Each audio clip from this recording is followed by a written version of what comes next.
Welcome, Gordon James. I don't know if what you said there actually got on the camera. We're worried about Gordon fitting in here because he's so tall. I can't believe how tall he is, 6'6". I've nearly called you Lorna. But you're Gordon. So, some of you might know Gordon from TikTok, because I think the biggest thing you're most well known for is your tattoo talk. Your podcast, although I did notice that you're coming away from it because you haven't posted one for a wee while. Nah, the reason I've not posted one for a while is because I would get people on, they'd share their stories, which I was really appreciative of, but the whole point of it was I would give them a tattoo in return for the tattoo talk, and you can imagine I'm sat there tattooing them for 2 hours for a 10-minute conversation. Then you get some people that would come on and they couldn't even string a sentence together. Because you're tattooing them? Not necessarily that, they just couldn't eloquently express their point in their story, and I'm sat there, I know it sounds cheeky, but I'm sat there rolling my eyes like I've got to give this £200 tattoo for free, you know. So it just got to the stage where I was like, I'm just going to put it to bed now, unless I get someone on that's more of a celebrity status and is used to sort of like talking and stuff like that, then I know I'm guaranteed to get some good content out of them. Was it ultimately just not cost effective then? Not cost effective in the slightest. And tattooing is your job, it is your bread and butter, is it? Yes. 100%. So you would need it to be cost effective if you're doing it like that. Although I did think to myself, I don't know if I could even speak. I don't even know if I could have a conversation whilst having a tattoo, because it is sore. I know loads of people, I see there's some folk like you that just think, oh no, it's dead easy, I can just swanny up, get a tattoo. No, I can't. I don't do pain, so I would have probably struggled. But that's fair enough, so you're not... I mean, I do intend on revisiting the YouTube, because I was doing them more with the YouTube. I had like a couple of UFC fighters, a couple of celebrities on, and it worked a lot better in that format. But that's very hard to do by myself when you've got so many cameras and stuff like that. And then you've got to edit it, and you're not making any money from the YouTube. No, I know people don't realise how... There is a chance of making money from it, but if that's your goal, to make money from it from the get-go, then it's probably going to suffer, because you've got a lot more financial expectations rather than just enjoying the journey. That's worth saying that about YouTube, because I don't think... So I am a YouTube partner, but you'll be lucky if it generates 50 quid a month, if you're lucky. So I don't focus on that, because it's an absolute thankless task. It's really crap what they pay you. Not all my videos have got ads on them either, but anyway, that's just the money is serious when you're at the level like the guy I was tattooing recently. He's making about 100,000 to 200,000 a week from YouTube. So he'll have a massive, massive he's a very controversial figure, but he's funny. Oh, Andrew Tate. No, it's Whistling Diesel. Oh right, no, I don't even know who that is. He buys like Lamborghinis and supercars and just destroys them in durability tests, and he's a sound guy, but he's really nice. You have actually interviewed some incredibly famous people. So, you got any good stories to share with us? Funny stories? Nothing obviously throwing MD under the bus, but... I think last year was definitely changed my opinion completely on celebrities. I went from seeing them as these sort of like figures, you know, these deities, to just people doing a good paying job.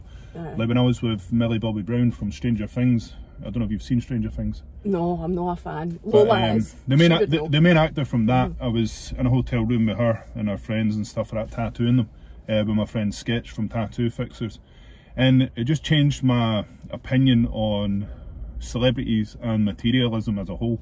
I know that sounds quite simple, silly, but like when you see these people and all the gifts they're given, like people just kept on knocking on her door, and it was like Gucci, Louis Vuitton and stuff like that, and it was just, honestly, there must have been about 20, 30 grand worth of freebies in the corner of her room. And I realised that that stuff's not for celebrities and rich people. That's for people with a lot less money trying to look like they're a lot better off than they are. And that is a point. It's a good way of looking at it. Because celebrities don't really bother about it. They don't buy it. Like, you've got people walking around with Louis Vuitton bags that cost £2,000 when they've not even got £2,000 in their bank accounts now. And I think it's just materialism. I've just took a complete step back in life from materialism as a whole. Like, I just, if it can be replaced, it doesn't make me happy, you know what I mean? It's very interesting that you say that, and it probably leads nicely onto like the mental health journey that you've had, because it sounds like you've had a bit of a spiritual journey, because that's where the material thing, I would think, would come into it, you know, when you kind of start to go inward. Because this is how it happened to me, you know, you go inward, these kind of material things on the outside just become insignificant. You know, 100%. Like, I don't care about materialism. I could write off my Tesla tomorrow. That sounds like, well, I don't care about materialism, but I've got a Tesla. But I'm actually saving 250 quid a week by getting the Tesla, so it's all right. So you've done your calculations. The wife's somewhere over there. Oh, okay, so it's no nearby.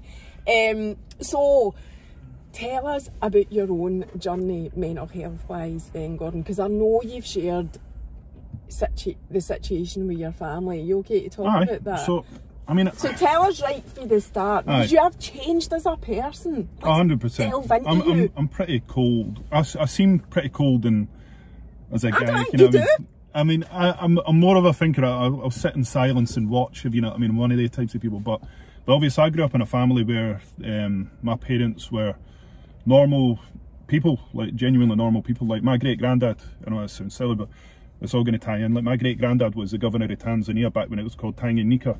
And then, so what happened, and this is how it caused everything to spiral into the way it did. So my granny Penny, she got brought up over in Africa with that extravagant lifestyle, stuff like that. They were friends with like members of parliament, members of the royal family, and she didn't like that lifestyle. She just wanted to live a normal lifestyle. So what she done was she took her son, my dad, and brought him to Craigs Hill.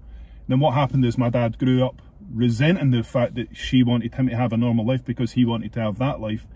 So he ended up turning to drugs and became one of the most notorious drug dealers around. Just to interject a tiny wee bit to explain to people, Craigs Hill is quite a deprived, is it still the same, deprived area of Livingston? It used to be. I'm not saying, we all liked our places that we came from, but it's just to put it into perspective when you're explaining. It was rough. Compared to, well, there's a way of putting it, compared to where you were, you know, where they were to where they went to, it's night and day. Livingston's equivalent to the Bronx. It is. Right, so what happened then? Well, I mean, so it was all good and well while my mum and dad were together, because obviously I seen the money that he was bringing in. He was bringing in like 10-20 grand a week with this drug money and stuff like that.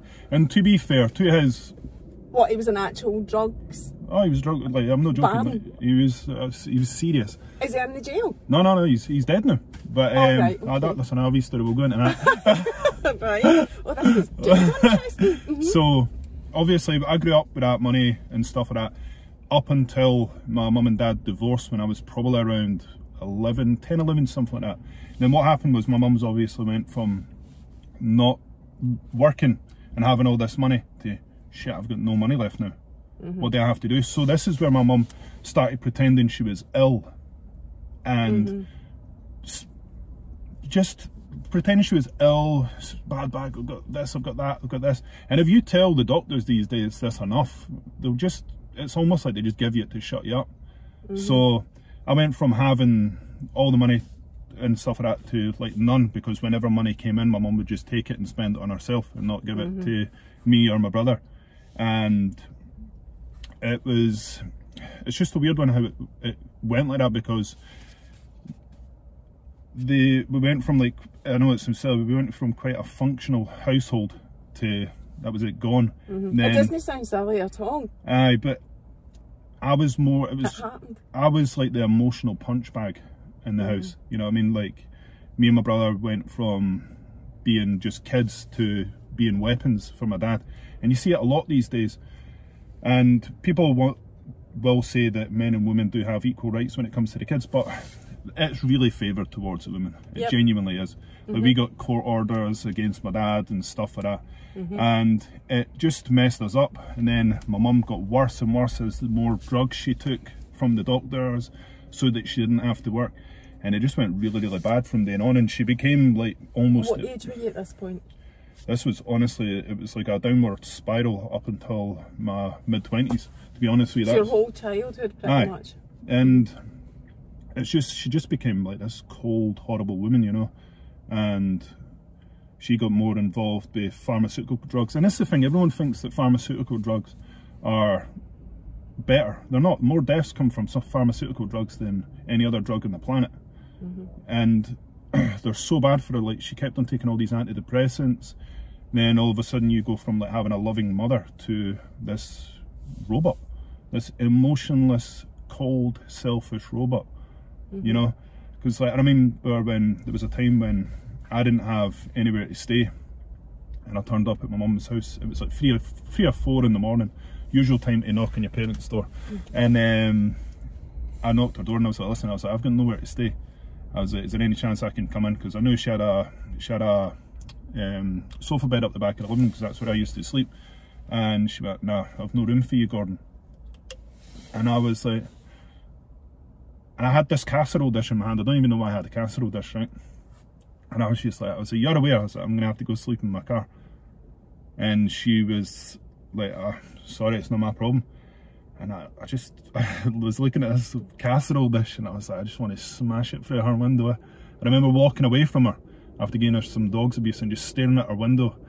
And I was like, it's probably a waste of a casserole dish. So I just went into my car, and then it was, honestly, it was 3, 4 in the morning. I put up on my Facebook, and I've just about rant about mum calling a bastard, this, that, and the next. And then a rage rant. And then 2 guys called Stuart commented on it, which was surprising. A guy called Stuart Graham and a guy called Stuart Barton. Now Stuart Graham, he's got like 4 daughters. He's like, I've got no space for you. He's like, you're more than welcome to just find a space and crash if you need it. And then another guy called Stuart Barton, he's like, I'm having a house party, so you're more than welcome to stay in the spare bedroom. So I was like, I can sleep in the car, or I can just reach out and accept a hand. I mean, it's always a crush to your ego when you have to rely on others. And so, you know what, I just reached out to him and had somewhere nice to stay for the night. And that was the moment that, for me, that I realised that, like, I mean, people always say when they've got, like, oh, but it's your mum, oh, but it's your mum. I'm like, yeah, that's worse. That's worse, because it's, that is my mum, and that's how she's treating me. And I ended up going back with my ex and staying with her for a while, and then you're just a young guy, a teenager at that point. This was in my early 20s. Right, okay. And that's not your wife who you're married to now. So how did you build your life back up for that? I just it's a weird one, because I'm just a survivor. I'll just keep ticking along. But I think the catalyst for like the big change with me was when I moved back in with my dad in Hobart Street in Craigshill. And this was just after his mum died, my Granny Penny, and he got heavily involved in drugs. Now, he was never one to really abuse the drugs growing up. He was just the one that would give them out and destroy people's lives. But he decided to start taking crack cocaine and stuff like that. And he blew something like £85,000 of my grand's inheritance that he received in the space of a few weeks on this. And he stupidly transferred it all to my name legally so that he could still keep getting his benefits. So it was legally my money. And I was just withdrawing like 20, 30 grand for this clown to spend on drugs. And I remember one night he had his drug dealer in the house, this big dude. And my dad was introducing me to him, and he went, oh, nice to meet you. Reached out to shake my hand, and I just was like looking at him. The room smelt like burning bleach, burning chemicals, and I wanted to punch this guy. And I said to my dad, I was going to smack him, and he was like, you would probably end up dead if you did that. I was like, that's probably a good idea, didn't do that. And then, but it wasn't until a couple of weeks after that, this was where the catalyst for it all happened, that I just got the fuck out there, was when I came through the living room, and just the smell when I opened up the door. Now when you open up the oven and the heat hits you in the face, but imagine that's a smell of just burning bleach hit me in the face. And again, this was like silly o'clock in the morning, and then I was like, I need to get out of here. And then I was like, I'm just going to empty the house completely, all my stuff. And this guy called Doogie, I texted him, and he came along 3, 4 in the morning again, and we just packed up all the stuff because my dad was comatose on the couch. It was funny because I absolutely smashed the TV off the railings outside. It was so loud, he didn't even move. And I'll admit, I've always had a bit of a soft spot for my dad because he never pretended to be something he wasn't. You know what I mean? There's a lot to say about that. And but then my mother, on the other hand, was always pretending to be something she was not. So she was inconsistent. So they were complete opposites. Aye. But at least my dad knew he was an arsehole, you know what I mean? But, so I think there was like £10,000 left of that money. And basically I just used that to start my tattooing career. And it enabled me to not charge anybody anything for like a year and a half.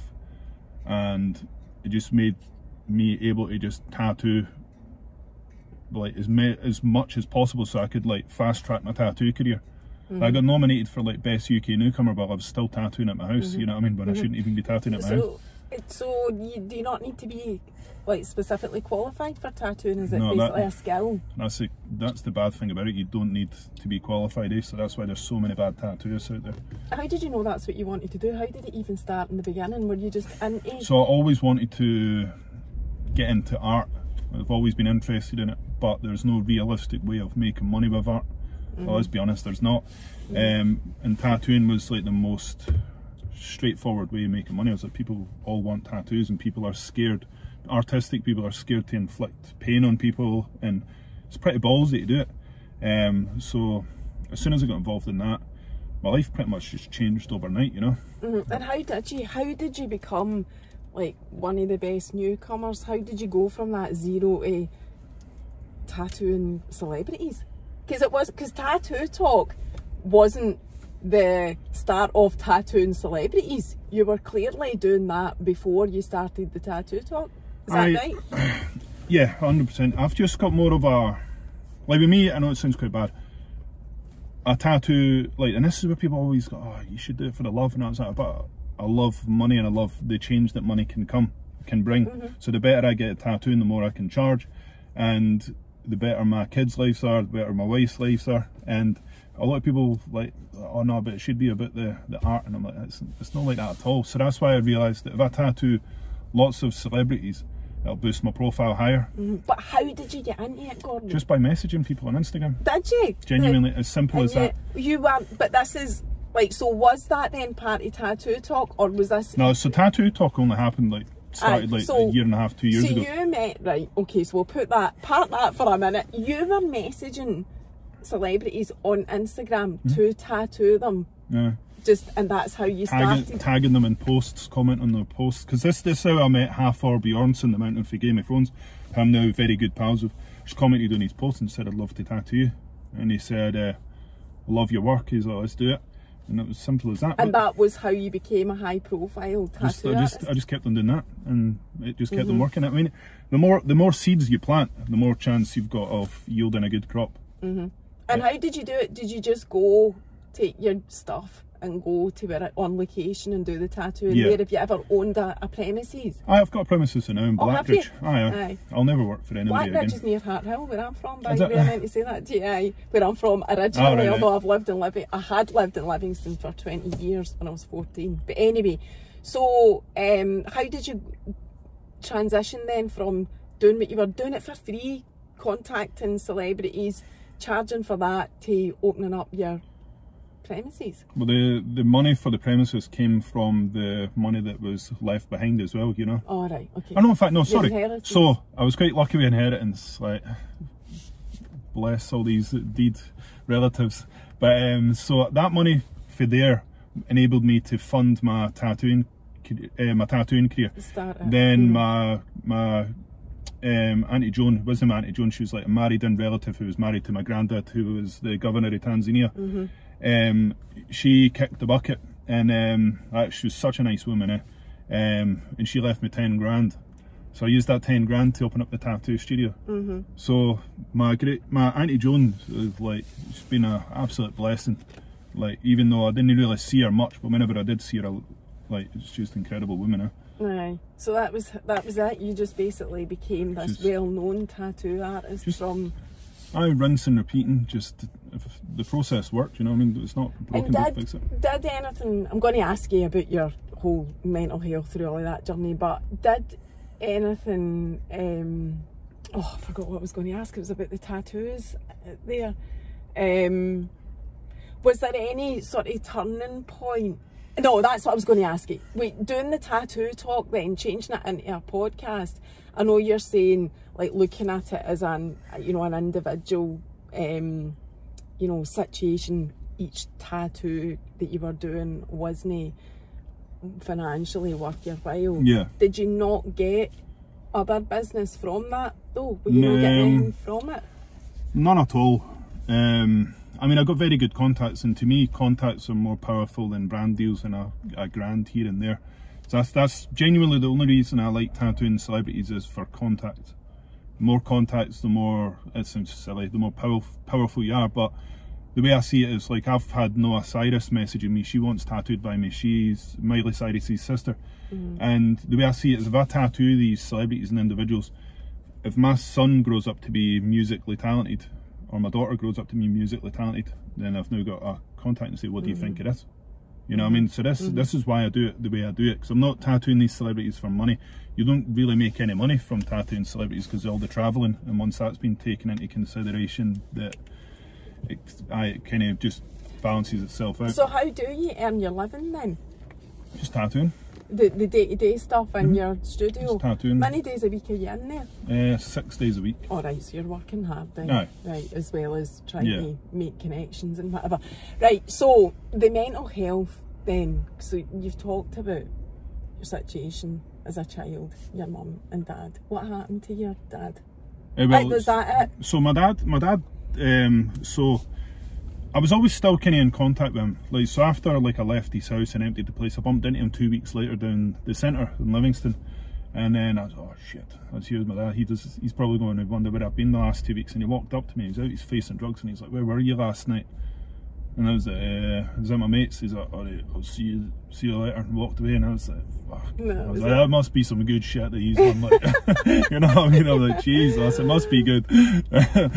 But so you said has he died? Did you not? He's dead in March. So it's just there. Not March last year. Oh right, okay. So we're still going. And so I'd always kind of spoke to him on and off up until me and the wife invited him around to dinner for to my house back when I lived in Gorebridge, and he turned up to the meal out his face and drugs, and he was falling asleep at the dinner table.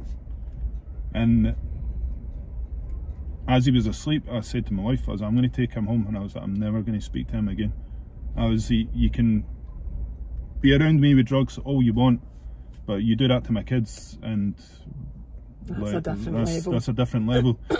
So I dropped him off. Well, I was on the way, I was driving home. I was even having a bit of a laugh with him, like just talking away, because I was, in my head, I was content with the decision that I made. I even stopped by the skate park. It was a skate party. Met Pritchard for blooming Dirty Sanchez in it, so it was pretty cool. And then I just dropped him off, and I was like, see you later. Just went on my phone, blocked him. And it's funny though, because I've always been the villain in my family, if you know what I mean, because I don't take anybody's shit.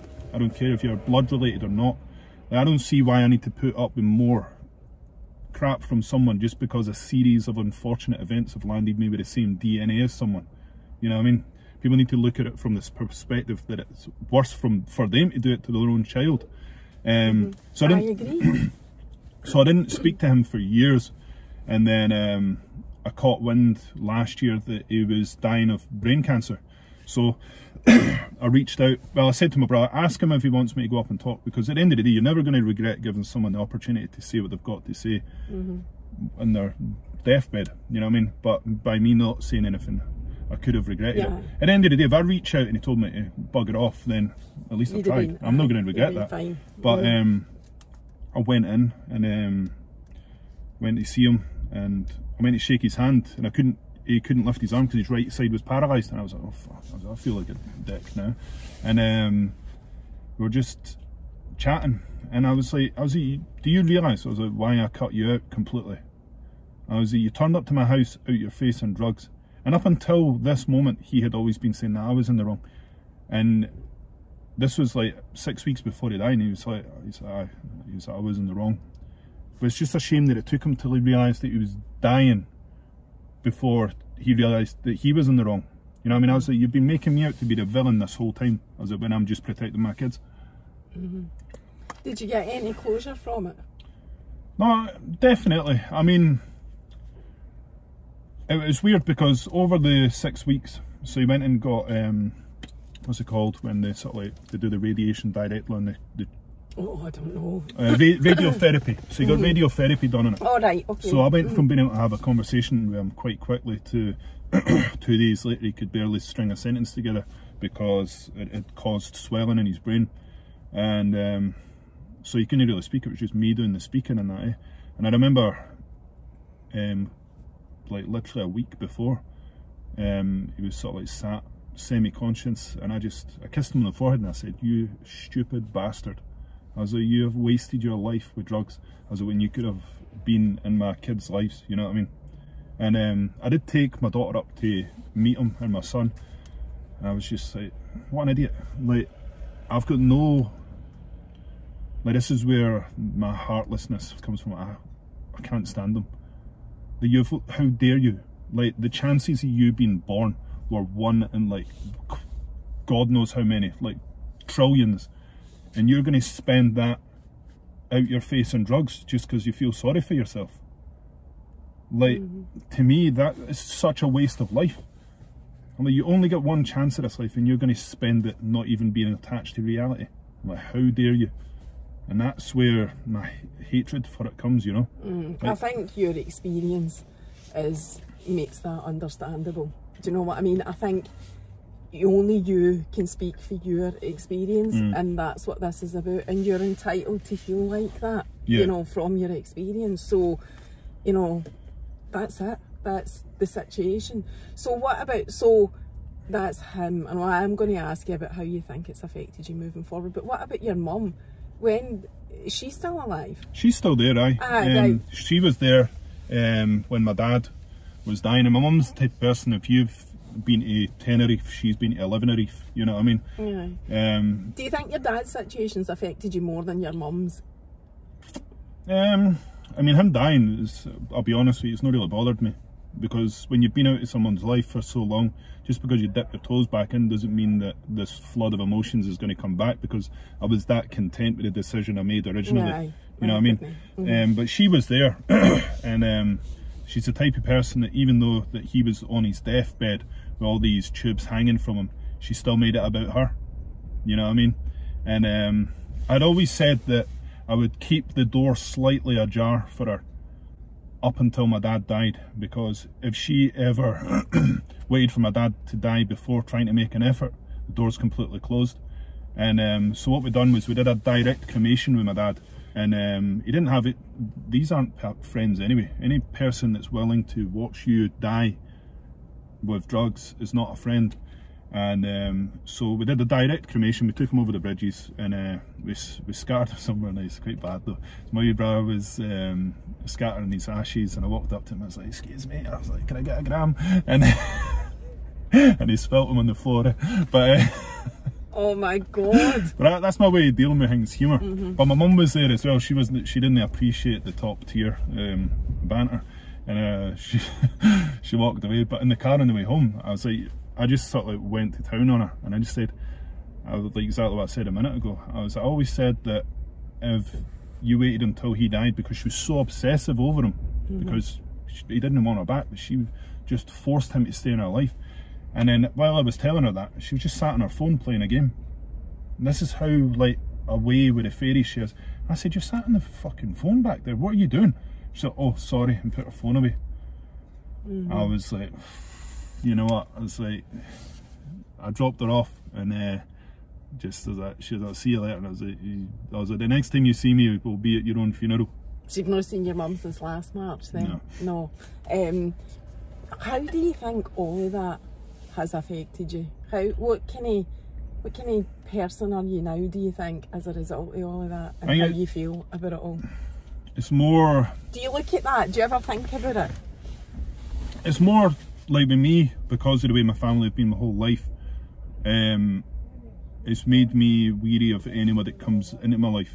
Like, I've only got like 5 or 6 friends, and I don't like using the word friend too loosely, because I always say that I've got about 1 million acquaintances, but my 5 or 6 friends, they're my family, you know what I mean? And I don't like just throwing that title out there so willy-nilly, because I think that being the friend of someone is like, it's an honourable title, you know. But it's made me more shut off and less trusting of people that come into my life. But that's not a bad thing, because if you meet the criteria to get in, like, that's it, you've got a friend for life, you know what I mean? But the only thing that I would say that it's really affected me by is, or it had at some point, was the wife's mum and dad. Now, they're the loveliest people in the world, but I was very closed off from them, because I'm like, if my parents can fuck me over, then so can they, you know what I mean? So, how did you meet your wife? Tinder. Oh, did you? You're joking? Tinder. How long ago? Bloody hell. A while ago. 8 years or something like that, it's got to be. And you're married and you've got 2 kids. What ages are they? 3 and 6. Oh, they're just wee. So, that's just by the way, I just thought I would ask that. Do you think, I'm trying to dig into your mental health here, do you think that your mental state at all is affected by the experiences that you've had? So, I've got a very analytical approach to mental health, because me personally, I believe that the term mental health is a term that's overused. But like for me, for example, like I've drove my car through a brick wall, right? And everyone will say, oh, that's your mental health and that. And I was like, no. No, like, why not? Rewind. A brick wall. I really wanted to hurt this person that kept on texting me. And I was like, I knew I was going to end up doing something I would seriously regret. So I seen a wall and I just drove my car through it. I knew it wouldn't kill me, but I knew it would have took my car out of the game, and it would have inflicted, it would have damaged me. But you wanted to damage yourself? But I knew that if I was going to go see this person, I would have done something as seriously as I would have get. But it actually worked out pretty well. So that is quite deep mental health there, Gordon. It actually worked out pretty well, because I got a lot more money for the car off the insurance than I did when I was going to sell it. So right, brilliant. Worked out pretty good. Oh my God. So tell us more about that. Why did you get into that kind of? No, it's this person had been pissing me off for that long, and but it's been affecting you. I don't even want to mention the person's name or who they were, because I don't want to give power to them. But, no, don't. I mean, believe it or not, that was the catalyst for all of that as well. That was by the by. But I have got a very analytical just view on mental health as a whole, because like the way I see it, if you're in a crowd and you feel anxious, I'm like, so you bloody should. You're an animal, you're a primitive species at the end of the day. You should be anxious of your surroundings, but the whole point is to make yourself comfortable with your surroundings. Like for me, it's going to sound so stupid, but whenever I'm in a crowd, I look for the people I don't like the look of, and then I look at where the exits are, and then it makes me comfortable with my environment. You know what I mean? Everything I do is analytical. If I don't like the look of someone, I'm not going to go near them. You know what I mean? And that just makes me comfortable with the environments that I'm around. So what about like just general, like day to day, your mood? Because I'm going to be honest, right? I'm going to be honest, and I hope you don't mind me saying, because you are being quite, you know, honest about your situation. It feels like you're carrying a lot of anger, but maybe that's just I'm picking it up wrong. But that's what it feels like. Do you know what it is? When I tell my story, I'm passionate about it, because it's a lot to go through.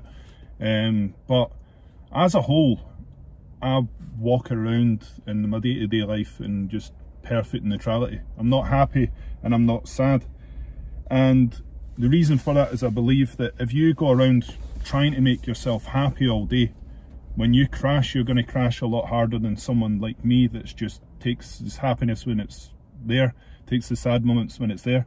But I'm quite happy just to be in that middle ground, because at the end of the day, you're a biological machine, and your mood and your behaviours are all determined with the endorphins in your brain. And if you're constantly forcing them to try and work overtime, they can't work like that all the time. You know what I mean? Your brain burns more calories than any other organ in your body. That's working overtime to try and keep you in that state of mind that you want to be in. And when you're sad, you're going to be a lot sadder than when, for example, I'm sad. You know what I mean? So what if you get up one morning, because I'm assuming you're quite normal like the rest of us, some days you wake up and you're feeling a bit crap. Do you ever get that? I just wake up and like honestly, I never wake up in a bad mood, unless I've had like a bad sleep, but that's different, you know. But I never wake up in a happy mood either. I know that sounds quite funny, but I have got to that stage where I've just found like this middle ground where I'm. And what would you put that down to? What would you put your whole views, beliefs, acceptance of life, the way that you are down to? Just probably a tough upbringing, and just you can look at these things as like the way I got brought up, and I can sit around and feel sorry for myself all day, or I can just use them to my benefit. Like I didn't get brought up with good parents, so I just do the exact opposite of them as I do with my kids. You know what I mean? It's a lesson. I suffered that lesson, so my kids don't need to suffer it. And have you ever suffered with mental health then, or have you not? Because I mean, a lot of people would probably say that.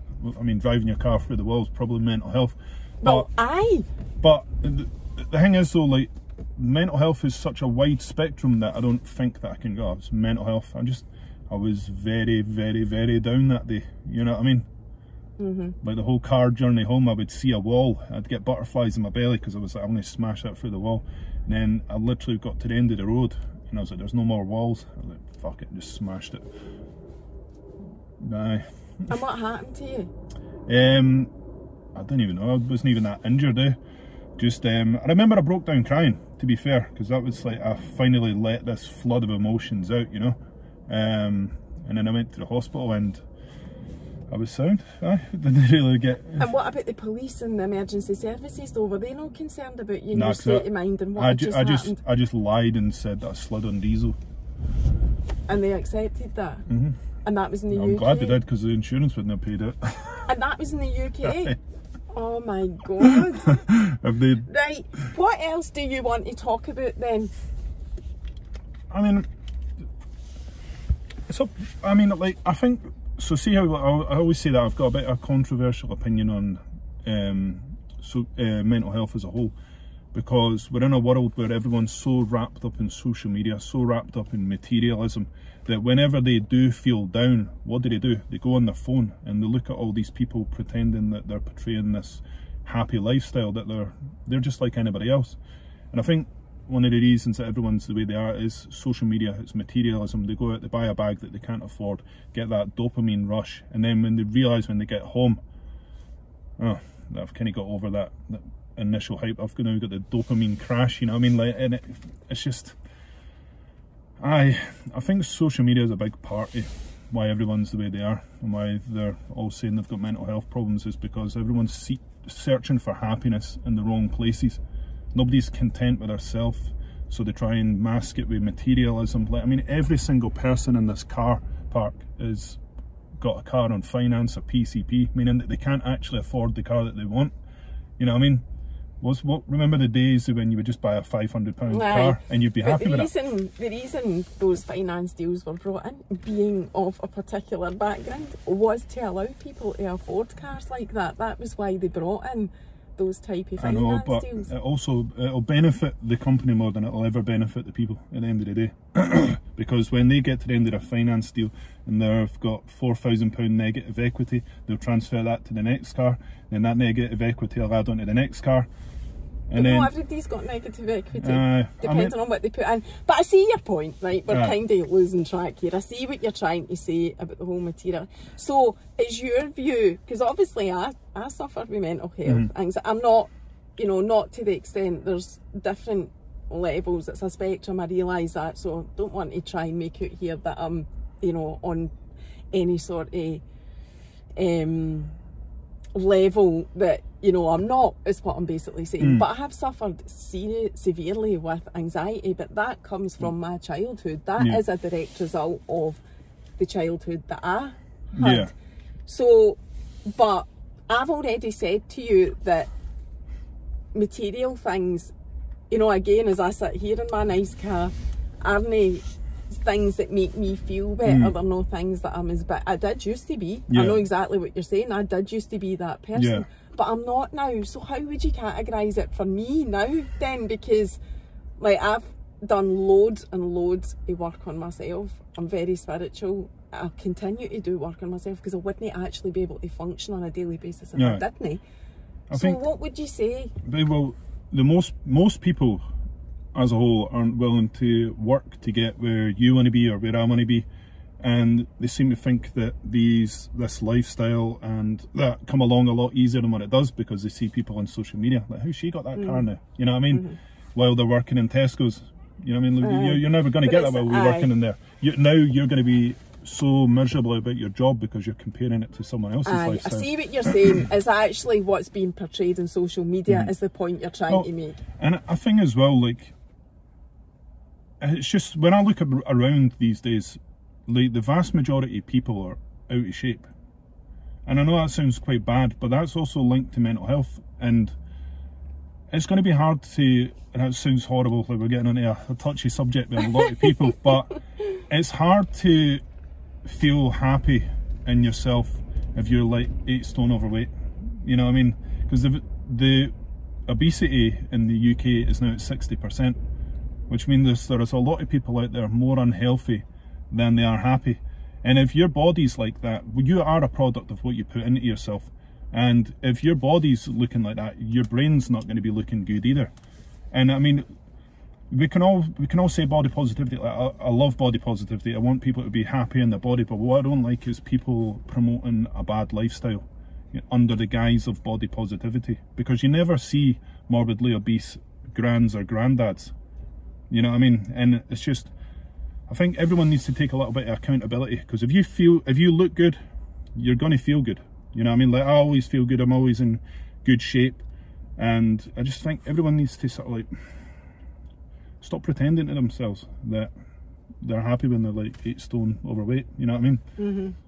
And do you think social media gives that 100%, off as well? 100%.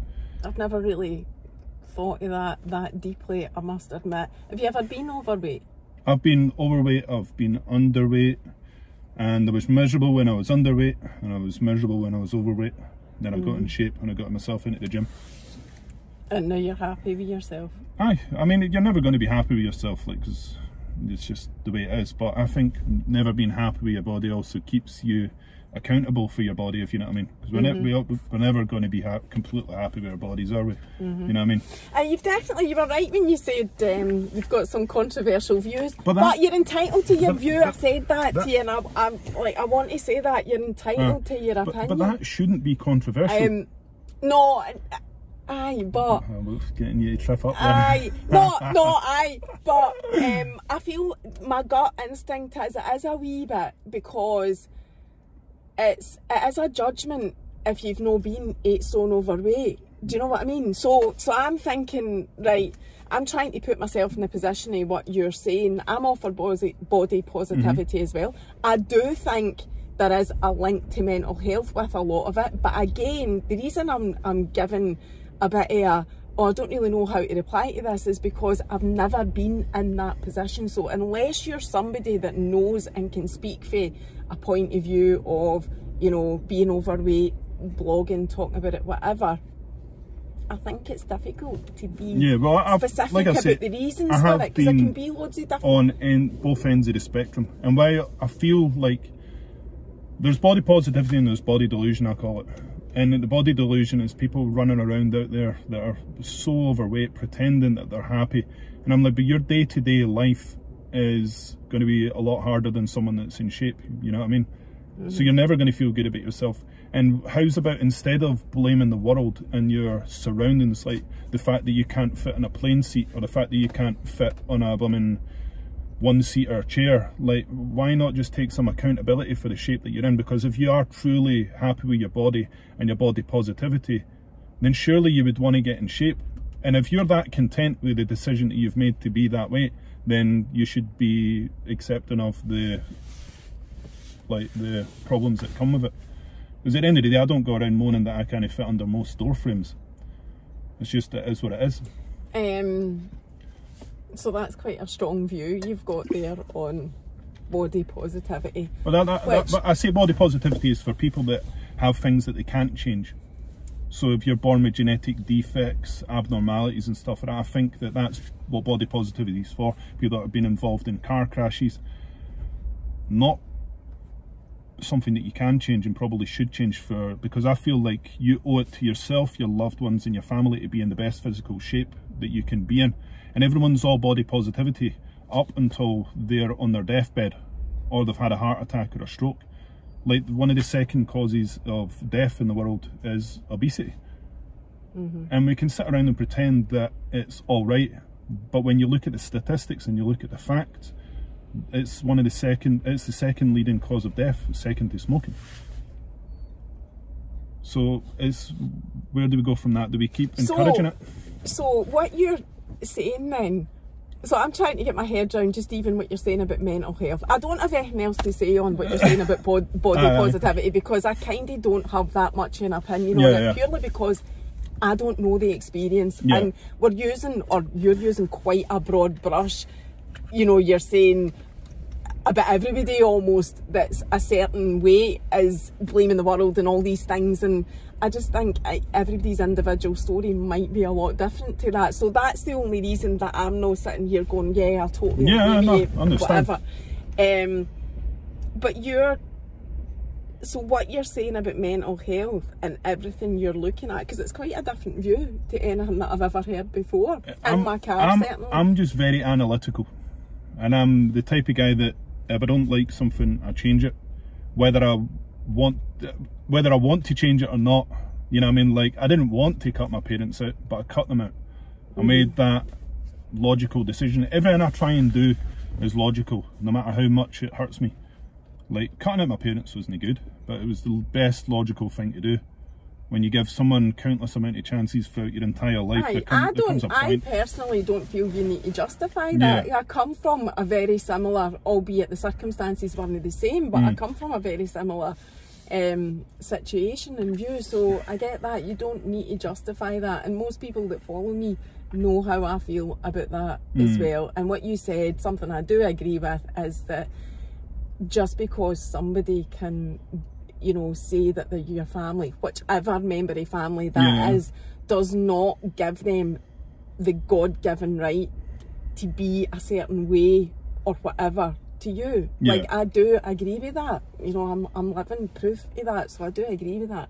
But I'm getting kind of my concentration is like, oh my God, what new? What do we say here now? Because, and you know, it is very different to anything that I have had on before, but I'm adamant that you'll get to have your opinion, because everybody's got a different opinion and it is just a different view on it. It doesn't mean that I agree with it. My opinions on views come from facts. I know it sounds horrible because the guy's such a controversial right-wing advocate. Is facts don't care about your feelings. You know what I mean? Like, these people can pretend that they're happy being the way they are, but you need to just make a change. You know what I mean? I don't like doing half the things that I do, like going to the gym, getting up early, but I need to do it because I know it's better for me and I know it's better for my family. Right, getting back to me then, because I want to drill you about this. What you're saying about mental health. So what's my problem in your opinion? I'm fine for you to say it, won't be offended. I know, but that's the thing. I'm not doubting mental health. Like, I mean, like I say, there's a very, very strong argument to say I have suffered mental health. Like, I drove my car for a brick wall. I just don't like labelling it as that. For me, I see it as more of a blip in the road. You know what I mean? A stupid mistake, but. And it's a pretty big serious one. That was but like I say, I'm not saying that mental health doesn't exist, because everyone always jumps down my throat before they actually hear what I've got to say. I 100% believe in mental health, but what I think is happening these days is people are overusing it, and the reason that there's more suicides and stuff like that is because you've now got what everyone loves, a bandwagon. You know what I mean? And what people think is mental health is just like they're just having an off day or an off week. You know what I mean? That's not necessarily your mental health. It's just you're a biological machine at the end of the day. So what do you think is mental health? Mental health is something where you're in a dark abyss and you physically cannot see any escape, no matter what you do, no matter what you try. You go to the gym, you still feel miserable. You get in shape, you still feel miserable. That to me is mental health. Right, so pretty much rock bottom, where you're feeling at the rock bottom, regardless of your life, how you look, what's going on, anything like that. It's mental health, because it's so used these days, it's almost like it's became this thing that's not as serious as what it actually is. Do you think? See, whereas, like, I don't agree with that. I just don't, because I feel like there's been people carry a lot before they even open up about it. And then, you know, that does snowball and creates worse issues. And I personally think, and it's why I do what I do, so I'm obviously going to say I don't agree with this. 100%. Because talking about mental health, regardless of where you see it in the scale of, oh well, that's really mental health or that's no, to me mental health is very individual. If someone is talking about their mental health and that's what they call it and how it makes them feel, then that's right, because it's their situation. But are some of these people suffering from mental health, or just they're emotionally just not in the right place? But then why is that down to you to question that though? Is that not up to you? Do you know what it is? And like my views on it come from a place that, like, and it is good that people are talking about it, but if we're all talking about it, why are suicides and stuff like that significantly higher than when we just spoke to our GPs and got help from them? Like, like, I know it sounds so bad, but it's like, no, you say it, you're entitled to say it. But it's like I say, we've all heard, like, because I believe that a lot of people out there, and I'm not saying them all, a lot of people out there are using the mental health bandwagon for attention. And there is definitely going to be people out there that are using it for attention. And what's happening with them using it for attention, and I believe this is the reason why the suicides are happening and people aren't getting the help they need, is because the lines for suicide prevention, the lines for mental health awareness, the doctor's appointments are clogged up with the people that don't necessarily need these. They just need to go and speak to someone about it, not necessarily just going to the doctors and wanting their antidepressants. But you now see people on social media uploading photos of their antidepressants and stuff like that. Oh, that's a big thing. That is something that was I know, what was that? There was a campaign about it. It was about, you know, having no shame and being medicated. And again, I'm all for that, because I would rather somebody was medicated than I was attending their funeral all day long. But then there's also studies that have came out in America that have said that the tablets for antidepressants might actually not be targeting the right part of the brain. That's why people that are usually on antidepressants, like my mum, are so emotionally cold. Like, what do we do? Aye, but that does come down to, that boils back to finance. That boils back to research and finance and whatever, and it's an easy, quick solution to try and what people think is best to save lives, and ultimately that is the goal. But I'm not arguing with point, you know, the point of, has there been enough research about what they're actually doing? But it does come down to the money that's been ploughed into it, and there's not a lot of money being invested in mental health and the types of solutions that are offered. But the companies that distribute the they're making a bomb. The farmers. That's why, because it's such a profitable business. The farmers are running the world. I agree with that as well. And that's why they're pushing the sort of like the mental health so hard. And you'll probably find that the vast majority of it comes from them, because at the end of the day, every customer cured is a customer lost. But I push it. So no. But you're not pushing them to. I'm not pushing drugs. I'm pushing conversation. So but that's how it should be. Everyone, we should be more open, and we should talk about how we feel and stuff. Right? You should always have like that one person that you can confide to and speak about things. You know what I mean? Or do what you're doing. Like, it's incredible what you're doing. You know what I mean? But I think I wish people would just look more internally. Then try and look for a quick solution, which is your antidepressants. And you're entitled to, you know, say that. Like I say, there's nothing wrong with you having that view. It doesn't mean that everybody is going to agree with it or whatever, but there's nothing wrong with having it. The vast majority of people won't agree with it, but it's just the way, like I say, it's 100%. Like, I've drove my car for a brick wall. For me to say that's no mental health, I'd be stupid. You know what I mean?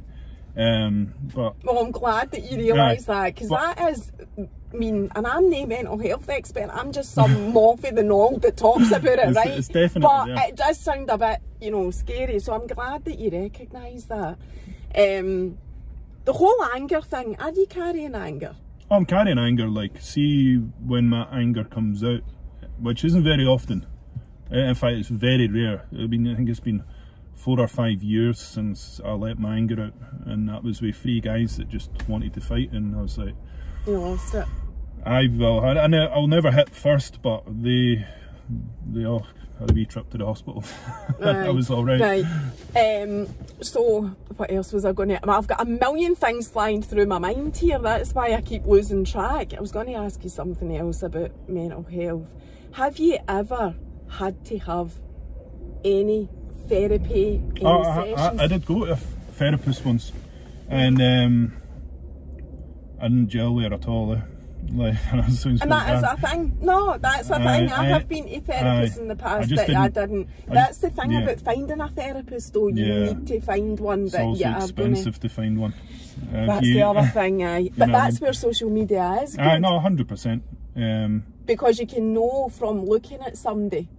Yeah. And connecting with them on screen, if that's somebody that you're willing to invest your time and money to make yourself better. 100%. Like, I have tried a couple, but for me, my solutions to how I felt just came from looking inward and trying to find the most logical way to balance them out, you know what I mean? And did you have to at some point take a step back and work on yourself? 100%, did you have to do that? 100%. At what point, and what did you do?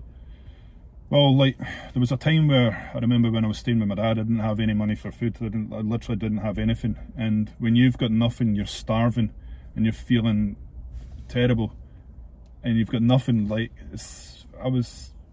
there was no way out for me then, you know what I mean?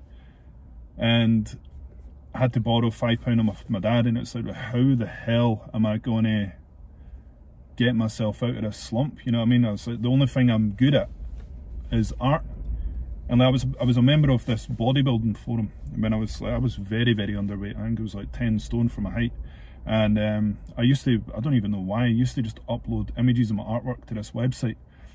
They were the only people talking to me at the time. I didn't have many friends. And it was them that actually planted the seed for me to get into tattooing.